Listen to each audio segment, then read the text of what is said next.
Caramba. Sí se le oye, sí se le escucha ya. ¿Se me escucha? Sí. Sí, sí se le escucha. Muy bien. Bueno, buenas noches con todos. Antes que nada quisiera pedir disculpas por mi atraso, pero estaba precisamente en otro Zoom, el Zoom de la serpiente, el cual administro, y se prolongó más del tiempo calculado, en el cual estuvo también Nino Carvajal, que tuvo que Así es, salir Kiko. antes para poder estar en este Zoom. Y bueno, llegué tarde, pero bueno, pido las disculpas del caso. No he podido escuchar tu disertación, estimado Nino, pero quisiera hacer una pregunta que está vinculada con el tema de la ética que estuvo conversando el amigo que me antecedió. Y quisiera poner un ejemplo concreto. Existen muchísimos ejemplos, pero voy a poner uno concreto que es actual. Lo que ha ocurrido recientemente en Francia, no sé si en Francia o en Bélgica, ya me estoy confundiendo, pero sobre las famosas caricaturas sobre Mahoma, y no solo sobre Mahoma, sino todas las religiones, en realidad. La reacción que han tenido los musulmanes, no todos los musulmanes, es un grupo musulmán, quizá un pequeño grupo, pero ellos consideran que eso significó una agresión, una falta de respeto a alguien que para ellos es sagrado, que es la figura de Alá. Ni siquiera se atreven ellos a representar a Alá porque eso para ellos sería un pecado. Y imagínense la reacción que puede haberles generado una caricatura, que no es la primera vez, ya ha habido otras veces. Bueno, ¿cómo han reaccionado? Matando, ¿no? Con un acto de terrorismo han matado, pues, han cometido este acto hace poco, en que murieron unas pocas personas, pero desde su óptica es un acto justo, probablemente ético. Entonces, mi pregunta va en el sentido de si la ética es universal para toda la especie humana o hay que diferenciar en cada caso. Y si estaría justificada esta acción por parte de de ese terrorista islámico que en nombre de su creencia y de sus valores mató a unas personas. Estaría completamente justificado. Esto es un pequeño ejemplo, ¿no? La historia está repleta de ejemplos.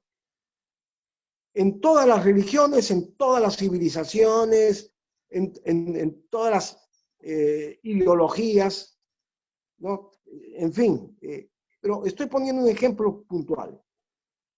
¿Cómo se relaciona esto con la ética? Este caso concreto. Muchas gracias, Kiko, por esta aclaración. Y sí, efectivamente, casos concretos de la vida real tenemos infinidad de casos. para hacer una valoración ética con respecto al actuar de algunos musulmanes, hubiera que hacer alguna distinción antes de hacer este tipo de valoración. Por ejemplo, tenemos la ley que ha surgido desde un actuar de la sociedad, un actuar en la convivencia de los seres humanos.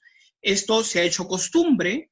Esta costumbre puede haber sido que luego se ha convertido en un tipo de ética, incluso hablábamos en la ponencia de que existe un tipo de ética positivizada, o sea, una ética que se ha puesto por escrito, pero a la vez puede surgir que luego se convierta en ley. ¿Listo? Entonces, para resumirlo muy brevemente, tenemos el actuar del ser humano, tenemos las costumbres, tenemos las éticas escritas y no escritas, y la ley.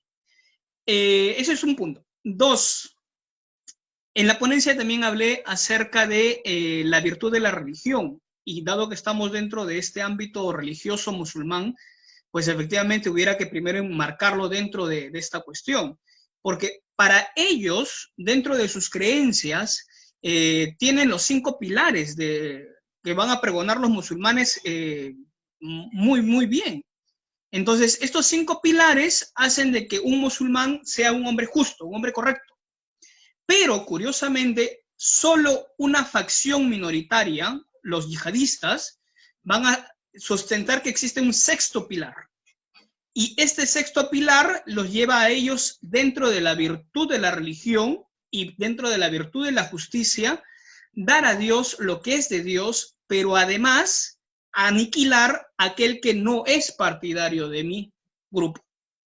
Desde ese punto de vista, entonces, para ellos estaría justificado que yo mate en nombre de Dios. Vuelvo a repetirlo, para ellos. Porque nosotros, pues, evidentemente tenemos otro tipo de creencia, otro tipo de construcción social, y pues nosotros no agarramos un coche bomba para matar a una persona y finalmente, pues, convertirnos en terroristas, ¿no? Por lo menos yo no. Yo no creo tampoco mi amigo Mérez o el doctor Gustavo, no somos así. Entonces, esas 2 aclaraciones nos llevan a hacer recién la valoración moral sobre esta cuestión.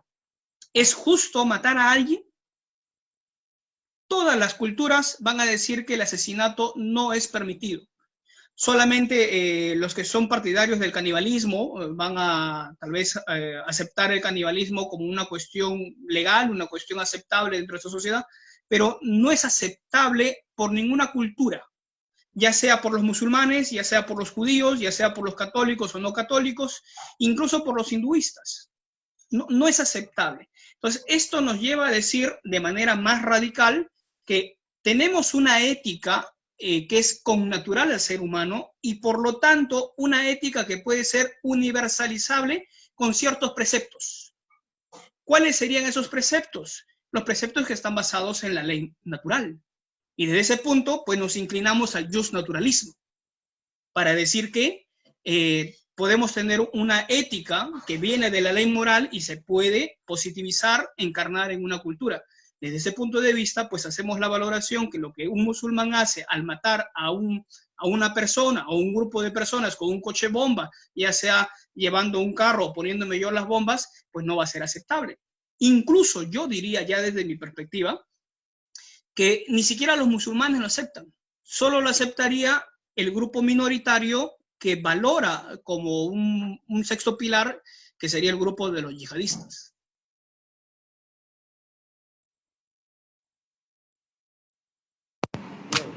Ahora, si me permiten tomar la palabra.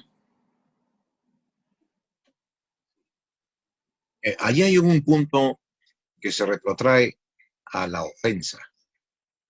Es una norma universal de índole moral el hecho de que no hagas a otro lo que no quieres que te hagan a ti. Es una verdad moral, es una verdad universal. La moralidad se fundamenta en verdades universales. Pueden tener expresiones culturales determinadas. Eso es lo más normal, lo que siempre ocurre. Pero la moral es de carácter universal.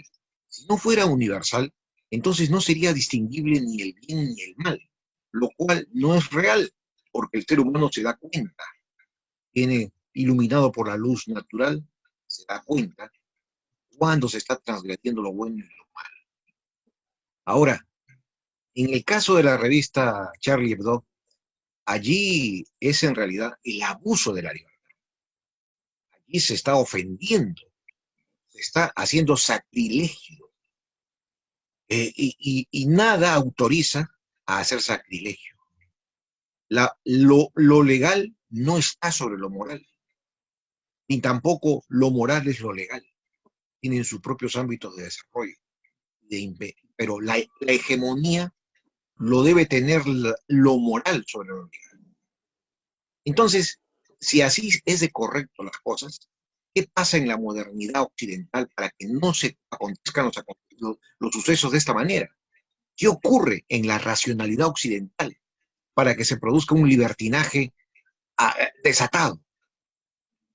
Y yo creo que la respuesta la tenemos en el propio título de la ponencia. La moral, la ética en tiempos de decadencia. Efectivamente, yo creo que estas ofensas hubiesen sido inauditas que ocurran hace 100 años, un siglo. O sea, antes de la Primera y la Segunda Guerra Mundial. Antes de que la modernidad entrase en su fase decadente franca. Pero después de la Primera y Segunda Guerra Mundial, se han destruido los valores imperantes, se han destruido prácticamente las limitaciones de las libertades. Esto ha desembocado en lo que llamamos nosotros el nihilismo, la ruptura de todo y el pisoteo de todos los principios generales.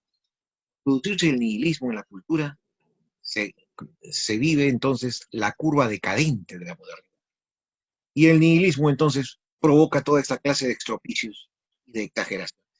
Pero había otro punto que creo que se fundamenta en la ponencia de Nino Carvajal. Nino Carvajal trataba de poner y de resaltar la importancia de la virtud sobre la eficiencia y la eficacia en el mundo de la racionalidad instrumental. La pregunta es, ¿qué es lo que ha sucedido para que a cada momento la virtud no impere y sea reemplazada por la eficiencia? Creo que aquí ha sucedido tres cosas sobre todo. Uno, el predominio de la racionalidad instrumental sobre la racionalidad humanística. Dos, esta racionalidad instrumental es una derivación del imperio de la racionalidad científico-técnica. Y tres, este imperio de la racionalidad científico-técnica es en realidad el corazón mismo de la modernidad. ¿En qué? En la sustitución de la racionalidad sustancial por la racionalidad funcional. Si esto no aconteciera, si la racionalidad funcional no estuviese imperando sobre la racionalidad sustancial, lo funcional sobre lo sustancial, no ocurrirían estas cosas. Sería imposible que esto sea concebible. Pero justamente porque el hombre ya ha dejado de ser importante para la cultura, en esta modernidad decadente, porque el funcionamiento de las cosas, la aceleración, la velocidad, el movimiento, la eficiencia, el cálculo, lo cualitativo, impera sobre lo cualitativo, entonces ahora sí se explica por qué la virtud tiene tantas dificultades para poder ponerse de pie frente a la eficiencia. Entonces la pregunta a la que nos dirige Nino Carvajal es, ¿hay posibilidad en esta civilización, en esta modernidad decadente, tiene alguna posibilidad la virtud de erguirse y ponerse frente a la eficiencia y doblegarla? Particularmente doy mi respuesta, no. Me parece interesante. Solamente quería anotar algo que una anterior reflexión, no sé, Miguel se llamaba la persona, no era yo, por supuesto, pero decir de que Kant no conocía a Aristóteles me parece muy fuera de lugar. No, no, no es posible que el doctor Kant no haya conocido a Aristóteles. No, eso es simplemente una barbaridad. Pero yo creo que el filósofo tiene que también ser honesto con la verdad y no podemos permitirnos ese tipo de ligerezas. Entonces, bueno, pasado este inconveniente, solamente yo quería hablar sobre la excelencia. Los griegos hablaron sobre la excelencia, y la excelencia estaba basada en ¿cuál es el hombre excelente? El hombre virtuoso, el hombre que brilla por sus virtudes. Esto se entendió bastante bien en el tiempo griego. La verdad que el tiempo medieval, yo nunca voy a acusar de oscurantismo, pero ciertamente lo llevaron hacia la parte demasiado religiosa.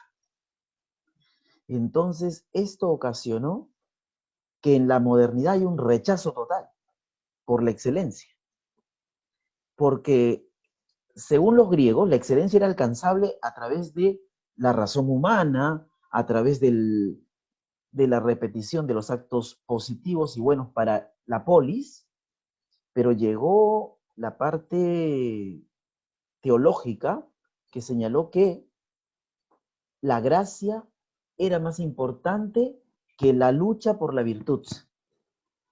Este esquema provocó un desafío de la modernidad y decir, nada tenemos que ver con este mundo que quiere implantar una ética basada en una gracia, en un don, en un regalo de Dios.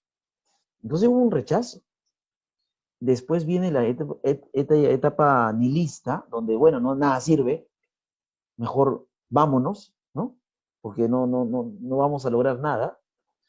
Sin embargo, a la pregunta del doctor Gustavo, o a la última reflexión, yo a veces mirando a mi sociedad peruana, mirando un poquito más allá, América, y mirando un poco más allá, Europa, y mirando alrededor del mundo, digo, es que el hombre de hoy no busca la excelencia.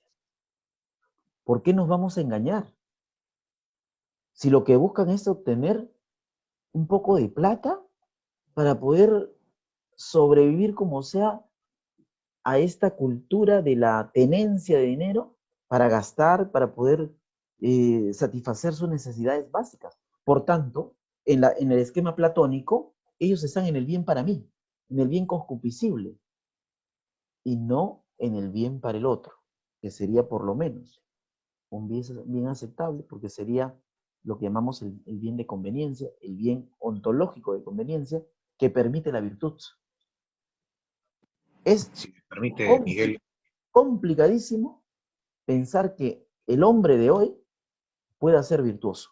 Es muy complicado porque la misma familia lo forma para no serlo. La misma escuela lo forma para no serlo.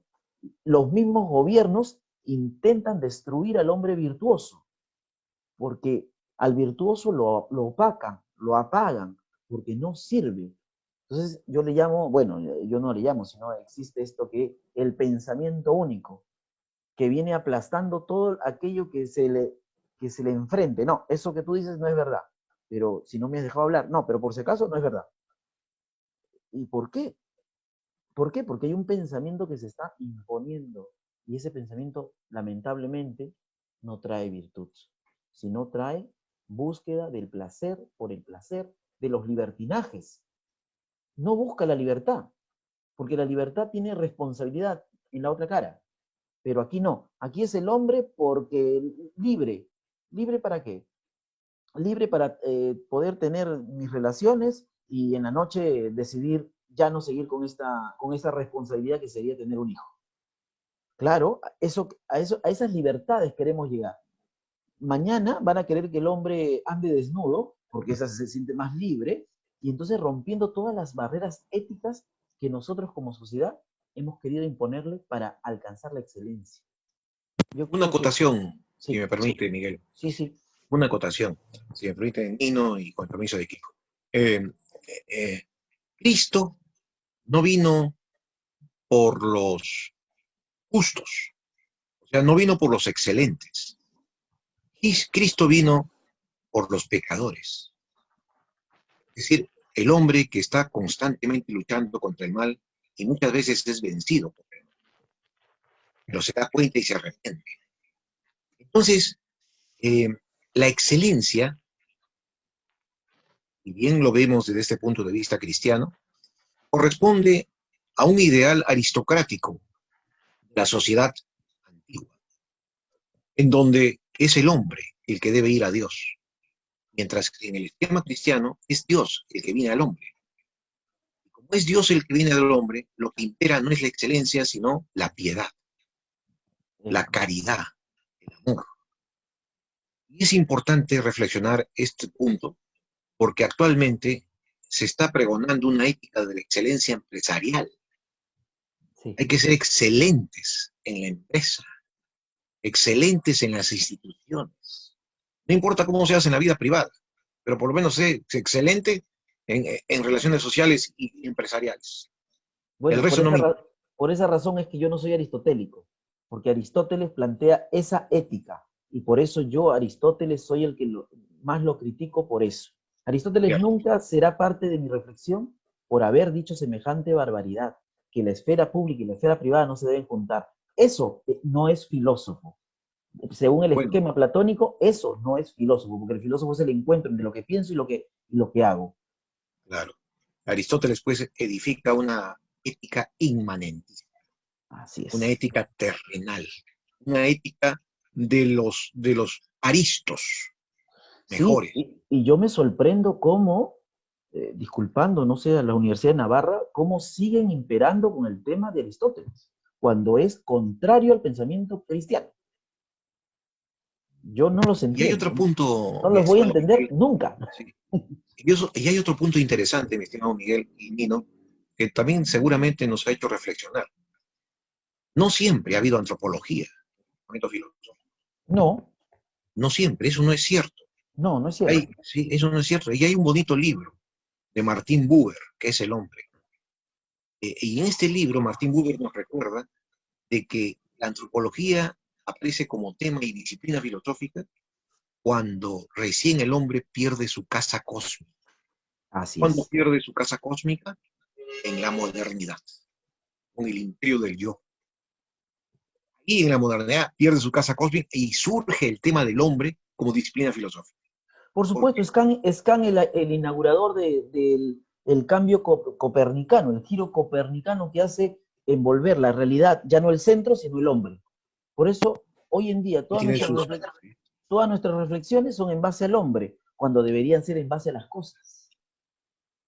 Bueno, allí habría que hacer un matiz de la pena, ¿no? El cosmocentrismo es propio de las sociedades teocráticas agrocéntricas. ¿Qué tiene de grande el pensamiento judeocristiano? De que a pesar de nacer en una sociedad agrocéntrica, sin embargo, se libera del cosmocentrismo para pensar un Dios absoluto, único. Y esto es algo excepcional. Esto es algo providencial, porque rompe la regla de las sociedades cosmocéntricas y agrocéntricas, que divinizaban los astros, Así es. ¿no? Entonces, he ahí uno de los puntos interesantes en la reflexión del origen de la antropología filosófica y de la ruptura a través de un Dios omnipotente, creador ex nihilo de las cosas, de la realidad humana, tiene preeminencia sobre todas las demás realidades. Es Claro. decir, tan profundo fue el pecado del hombre que trastornó el orden del universo, el orden del mundo. Excelente, doctor Gustavo Miguel Humérez. Las acotaciones que ustedes dan acerca de este tema de la ética, pues me parece fascinante, dado que nuestro mundo ha caído en este tipo de decadencia de no valorar la virtud. Es por eso que yo he tratado de hacer este análisis, de ver por qué hemos llegado a este punto. ¿Por qué la ética, utilizando una de las frases que decía doctor Gustavo, está en UCI? ¿Por qué? ¿Por qué hemos llegado hasta este punto? Y he tratado yo de remontarme hacia la ética desde los inicios, dónde nace la ética, cómo nace la ética, teniendo pues un fin teleológico relacionado con la naturaleza del ser humano, pero que esa naturaleza del ser humano no es inmanentista, como lo que decía Miguel Humérez, que se ha relacionado solamente aquí en este mundo, sino que tiene una trascendencia. Y eso es el aporte que justamente lo cité en la ponencia cuando hablaba de San Agustín. San Agustín va a decir que la caridad está por encima de todo. Por eso que San Agustín finalmente termina diciendo, ama y haz lo que quieras. Porque si tú logras amarte a ti, puedes amar al otro. Y si yo amo al otro, puedo amar a mi sociedad y voy a buscar el bien común. Si yo me olvido de amarme a mí mismo, ¿cómo vas a poder dar lo que no tienes? Entonces, ahí creo yo que está el gran problema que tiene nuestra sociedad actual, porque no está logrando entender qué cosa es ética, qué cosa es, dónde estaba fundamentado la ética. Simplemente se han puesto una ética comercialista, una ética mercantilista, capitalista, una ética en la cual nos basamos al código y si el código lo dice, transgredió la ética. Pero si no lo dice el código, no importa. Wow.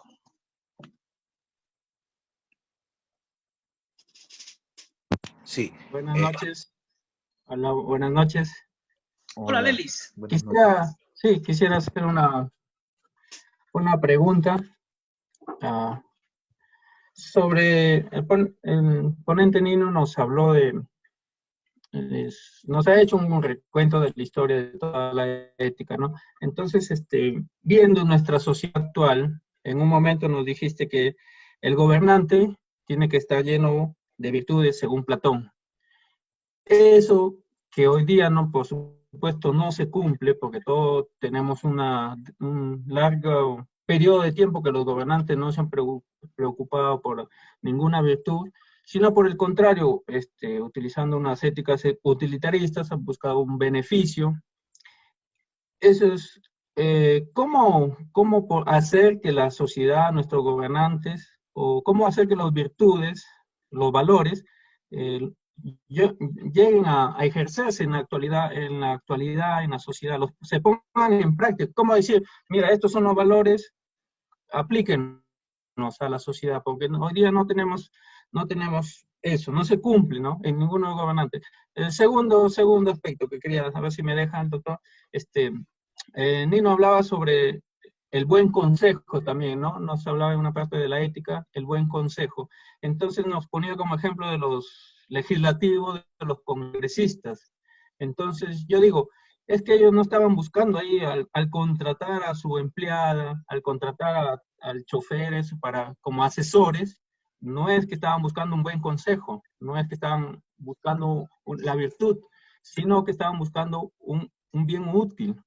Claro, obviamente no estaban buscando de ese sueldo de que yo pongo a mi empleado para que ese sueldo venga para mí. Esos actos terminan siendo delitos también, ¿no? Entonces, la pregunta es cómo cambiar ese chip de nuestra sociedad actual para que creamos en las virtudes, creamos en la ética, porque supuestamente todos los profesionales tienen su ética, ética del abogado, ética del médico, ¿no? Pero no vemos, no se cumple. Entonces, ¿cómo hacer, Nino? El único que no tiene ética es el filósofo, porque el filósofo no la necesita. Doctor Gustavo, creo que quería tomar la palabra. Sí. Yo quisiera responder de alguna forma la inquietud del colega, puntualizando de que la teoría del rey filósofo de Platón no es más que una teoría, no es más que un mito que no se condice con la realidad y que al contrario ha hecho en cierta forma mucho daño a los intelectuales y al pensamiento filosófico. ¿Qué sentido? Yo quiero remitirme a dos obras. Uno es el de Ortega y Gasset, que se llama Mirabeau y el político. El otro es Formas de vida, de Eduardo Spranger. Allí nos describen exactamente cuál es el alma del político, cuál es el alma del hombre teórico, en el caso de Ortega. Y las conclusiones son totalmente contrapuestas. No hay nada más contrapuesto a un político que un filósofo. Porque mientras que el político busca la manipulación social y el control social mediante la ideología, el filósofo busca la verdad. Busca no la manipulación ni el control, sino la verdad. Son dos cosas totalmente contrapuestas. Por eso es que cuando el filósofo se mete a político, no digo a hacer teoría política, lo cual es legítimo, no digo a hacer política, le va muy mal, porque es un hombre que no está preparado ni siquiera psicológicamente, no tiene la maldad, no tiene la suspicacia, no tiene el doble sentido, no tiene el interés egoísta, no tiene la capacidad de manipulación que sí lo tiene el político. Y por ello, otorgarle virtudes, altas virtudes y cualidades morales a los políticos no es más que un derivado de la ilusión de la teoría platónica, que es una ficción. Eso por un lado. Y por otro lado, si vemos la realidad tal cual es, entonces debemos hacer un tipo de reflexión culturológica para constatar cuándo los políticos, a pesar de ser lo que son, actúan con más honestidad que en otras épocas. Da la casualidad que las culturas, cuando están en su etapa de nacimiento y de apogeo, de crecimiento, esplendor, ocurre que tienen los mejores tipos políticos, sin ser un dechado de virtudes, sin embargo, son personificaciones del coraje, de la valentía, de la honestidad y de la dignidad. Pero cuando esa cultura entra a su etapa decadente, políticos no expresan más que el fango pantanoso y hediondo de una cultura que se deshace. Y concluyo con esto. El énfasis que le dio la Edad Media a las virtudes teologales fue en realidad el mensaje de que sin amor de nada sirven las virtudes morales. Es decir, las virtudes morales se denigran y degeneran si es que no están presididas por el amor. Porque ¿qué es el amor? El amor no es pensar en sí, es dar de sí, es estar al servicio de. Cuando en cambio romper las virtudes teologales con las virtudes morales abre el camino siniestro del hombre prometeico y del hombre hedonístico, que practica la virtud moral para jactarse de su propio crecimiento moral, de su propio egocentrismo. Entonces, es importante no olvidar que lo que debe presidir la virtud moral es la virtud teologal, con la cabeza del amor. Así es, doctor. Yo estoy completamente convencido de que el amor, entendido en el recto sentido, es la que debe regir a la sociedad. Haciendo uso a la pregunta que había dicho Lelis, es acerca de cómo hacer para que los políticos recuperen la virtud como una cuestión ética. Yo creo que tuviéramos que cambiar todo. Cambiar todo porque el político, como lo dice bien claro el doctor Gustavo, no está formado para obtener virtudes. El mejor político, si analizamos bien, es aquel que usa la palabra de modo retórico para convencer según su propio interés. Según su propio interés. No es aquel que busca convencer con la verdad, sino que busca su propio interés. Entonces, si él hace uso de la retórica simplemente para convencer, ya Sócrates había dicho que estos pseudo sabios no eran los verdaderos sabios, simplemente eran personas que se enaltecían con la palabrería, pero era una palabrería que no tenía verdad, simplemente era para tratar de convencer. Y bien claro lo ha dicho el doctor Gustavo, el filósofo es aquel que busca la verdad, es el amigo de la verdad. Y nosotros, mientras que busquemos a la verdad y seamos amigos de la verdad, pues efectivamente vamos a tratar de defender la verdad frente a cualquier persona que intente decir que el Perú tiene que ser guiado por bienes comerciales, bienes capitalistas, o tiene que ser guiado por bienes hedonistas. Traigamos los lujos, entonces tenemos problemas éticos. Doctor Gustavo decía una cosa muy, muy puntual y que me gustó muchísimo. El ideal platónico de crear una sociedad, de crear un estado en el cual pues sea Platonópolis, fue un ideal. que en su primera obra pegó bien como ideal, pero recordemos que hay una segunda obra de Platón sobre ese mismo tema, el libro de las leyes, cuando lo escribió ya viejo. Y dijo, no vamos a poder conseguir a este filósofo político que gobierne, y en su reemplazo coloquemos a las leyes. Y finalmente, hasta la actualidad, quien nos rigen son leyes que se han establecido. El problema más grande que tiene nuestra sociedad, y eso sí yo he de decirlo con claridad, el problema más grande que tiene nuestra sociedad es que las leyes que tenemos son tan flexibles y se acomodan a los tiempos y al ser humano. Y no al ser humano en su naturaleza original, sino que se quieren acomodar de acuerdo a sus propios intereses. Ahí tenemos la ley de la unión civil, la ley de... mejor no reniego con estas leyes, mejor no reniego. Sí, yo solamente quería un poco, no defender a Platón, pero señalar que ¿quién puede ser el mejor gobernante? Se está preguntando Platón. ¿Quién debe gobernar la polis? Y sin duda, dice él, el hombre más virtuoso. ¿Y quién es el más virtuoso? El filósofo. Porque él se ha despojado de lo material, se ha despojado de las cosas necesarias. Él es el que vive de cara al pensamiento de la polis. Él piensa la polis. Y por esa razón lo pone como, en un primer momento, como fundamento de la sociedad. Después, más adelante, dirá, bueno, el filósofo no podrá hacerlo, pero lo hará la ley. Entonces le pone fuerza a la ley. Y yo creo que como pensamiento no fue un ideal inútil, porque nos ha marcado el camino de quién debería gobernar. Porque el camino de los griegos es, nos debe gobernar el mejor de nosotros. Y nos preguntemos, nosotros hoy en día, ¿vamos a escoger al mejor de los... No, un ratito, yo no estoy postulando. De los 20 y tantos candidatos que tenemos que elegir al mejor para conducir el país. Yo no voy a hacer para echarle incienso a esa persona. No es para eso que lo elijo porque creo que es el mejor del grupo que se presenta.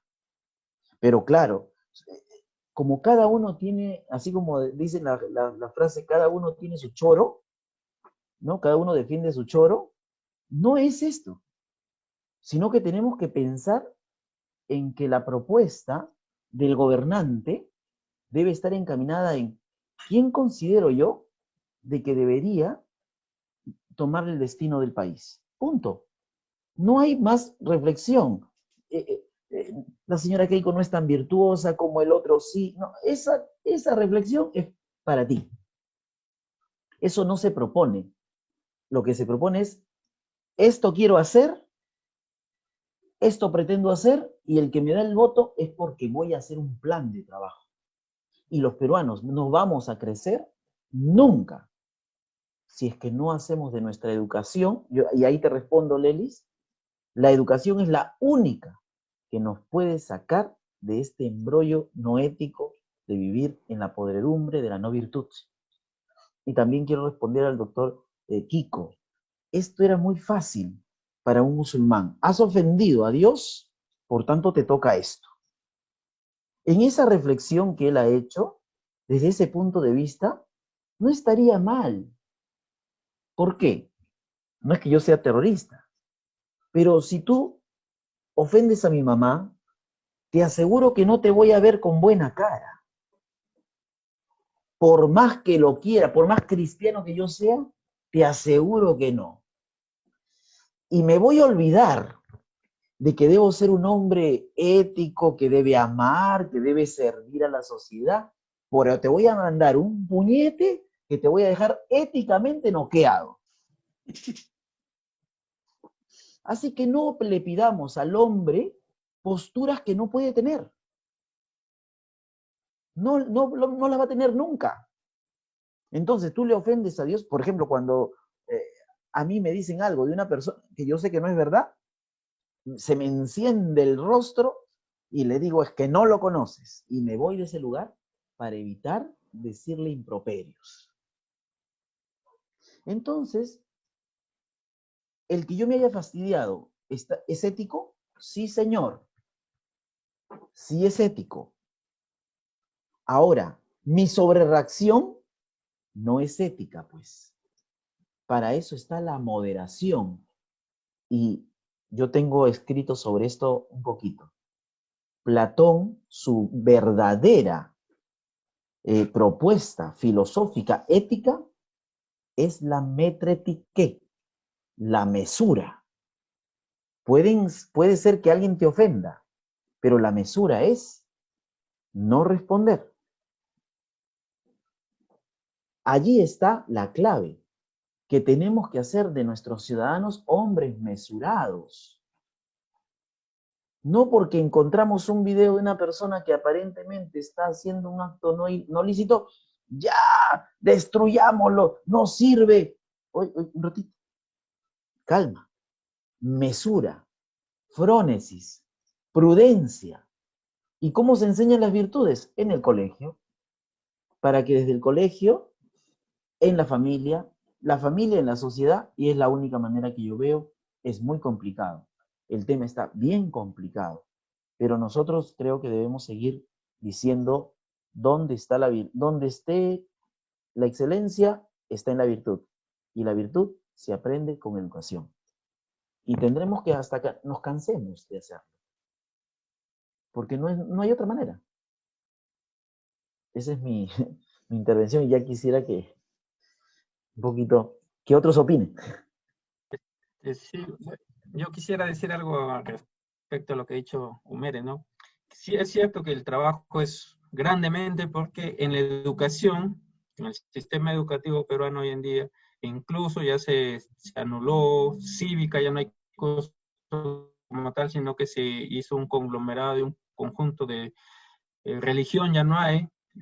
Hay, pero se quiere modificar o se quiere sacar. He escuchado algunos docentes que me han dicho ya no, para que no haya, porque esto es por lo que viene de los gobernantes que no quieren tener una sociedad dominada, ¿no? Como decía, la voluntad de poder a través de los medios. Hoy día la educación se nos da por los medios de comunicación y eso, a través de los medios de comunicación van quebrando ese núcleo fundamental que es la familia también, que los movimientos están tratando también de disolver hoy en día.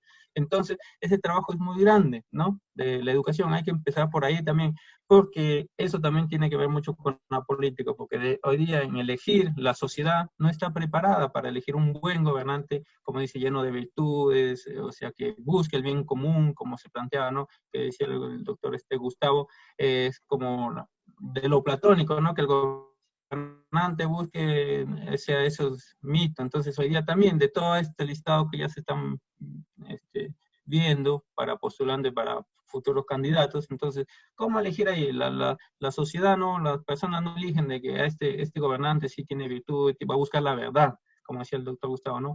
Va a buscar la verdad, va a buscar el bien común. Entonces, no, la sociedad va a buscar al que me cae bien, al que hace lo que yo hago. Este candidato no come pan con chicharrón, ya lo descartamos. Este candidato sale en su meeting tomando cerveza, a ese se identifica conmigo, ya. Entonces, ahí no estamos preparados para esta democracia, ¿no? Pienso. Entonces hay un trabajo que se debe hacer desde cero, desde la educación, ¿no? Eso es lo que quería decir. Muchas gracias. Yo tengo la impresión, si me permiten, yo tengo la impresión que cuando la sociedad esté en un profundo proceso de descomposición, la primera en verse afectada es la educación. La primera en corromperse es la educación misma. Eso es lo que estamos ahora constatando. El esquema educativo ha sido despedazado, ha sido descuartizado, ha sido obliterado, obstruido, oclusado. Entonces, ante una educación que ya no tiene objetivos humanísticos, sino tiene únicamente objetivos funcionales, objetivos instrumentales, ¿qué podemos esperar? ¿La rehabilitación de la moral? Imposible. Imposible. A esta educación que hoy impera le corresponde la exacta medida a la sociedad que se está destruyendo a sí misma. Entonces, es noble la tarea educativa, es elevada, y la misión de apostolado que tiene un educador. Pero hoy se ve constreñido contra fuerzas inerciales autodestructivas, que el propio educador no puede hacer nada, se ve impotente ante una sociedad que destruye en la vida cotidiana lo que él enseña en el aula. Entonces, las fuerzas destructivas, las fuerzas entrópicas que se encargan de deshacer a esta sociedad están a una velocidad acelerada. Están vertiginosamente descuartizando la realidad humana. ¿Debemos resistir? Sí. ¿Debemos oponernos? Sí. ¿Debemos persistir en la labor educativa? Sí, pero con realismo, sin ilusiones, sin idealizar la educación, porque hoy está siendo totalmente descompuesta en su corazón mismo, que es el humanismo. Y el humanismo hoy día podemos constatarlo a través de todas las estadísticas de las universidades mundiales, que de cada 10 alumnos que ingresan a la universidad, 8 van a ciencias duras y a ciencias empresariales y administrativas. Apenas 2 van a humanidades. Es decir, hay un franco retroceso de las humanidades como reflejo perfecto de una sociedad que se está cada día más robotizando. Y yo justamente hablaba en la ponencia de que si el gobernante que llega al poder es alguien que solamente busca lo comercial, lo mercantil, como lo que tenemos pues ahora en nuestro gobierno, pues ya nos imaginamos qué tipo de gobernante vamos a tener, qué tipo de leyes nos van a dar y finalmente pues qué tipo de sociedad es la que estamos teniendo. Si por otro lado llega un militar al poder, pues ya nos imaginaremos qué cosa vamos a tener. Servicio militar obligatorio para la gente, todo militarizado. Entonces, estas cuestiones que tenemos, todo este problema, como dice el doctor Gustavo, va a ser muy difícil reconstruirlo. ¿Por qué? Porque la sociedad está tan compacta y por todo sitio está tan malogrado que reconstruir eso va a ser casi una tarea imposible. Una tarea imposible.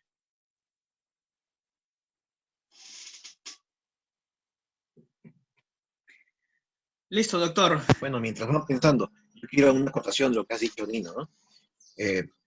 Yo creo que por eso es que ratifico el acierto de tu ponencia. Estamos hablando de una ética en tiempos de decadencia. O sea, ya tú lo has dicho, ¿no? En la unidad de cuidados intensivos, en una cama UCI, está la ética mundial. Afectada por una enfermedad grave, un microbio, un bacilo, un virus, que se llama nihilismo. Porque este nihilismo es completo.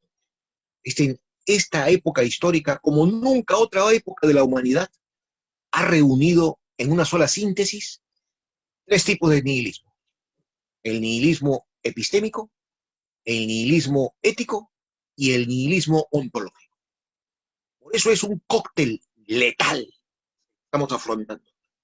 Es un cóctel de muerte, es peor que la cicota. Y ante esto tenemos que no solamente contrarrestarlo mediante la razón natural, sino también mediante la razón sobrenatural, o sea, mediante la fe. Porque si el hombre no solamente es inmanencia, sino también trascendencia, y el hombre es finitud, plantado ante lo infinito, entonces el hombre tiene que apoyarse sobre sus 2 grandes alas. Un ala es la razón y la otra ala es la fe. Hay que recuperar la fe. Si el hombre no se reconcilia con Dios, no habrá posibilidad de otra nueva civilización en el futuro. Porque esta civilización, así como está, se va al tacho colero. Se va francamente a su naufragio definitivo. Así es, doctor. Bueno, ha sido un día bastante fructífero. Agradezco la participación de Lely Zeta, de Miguel Humérez y del doctor Gustavo, que sé que ha tenido hoy día su ponencia, pero ni bien ha terminado, pues ha podido estar con nosotros. Muchísimas gracias, doctor Gustavo. Y doctor Kiko, cómo no, hemos estado en la tarde en La Serpiente de Oro y luego nos hemos pasado aquí a la página de la Sociedad Santeña para poder dar esta ponencia. Muchas gracias, Kiko, por acompañarme en este día yo quedo congratulado contigo. Una sola alma, un solo corazón nos une, que es la filosofía. Muchas gracias y nos despedimos hasta la próxima oportunidad.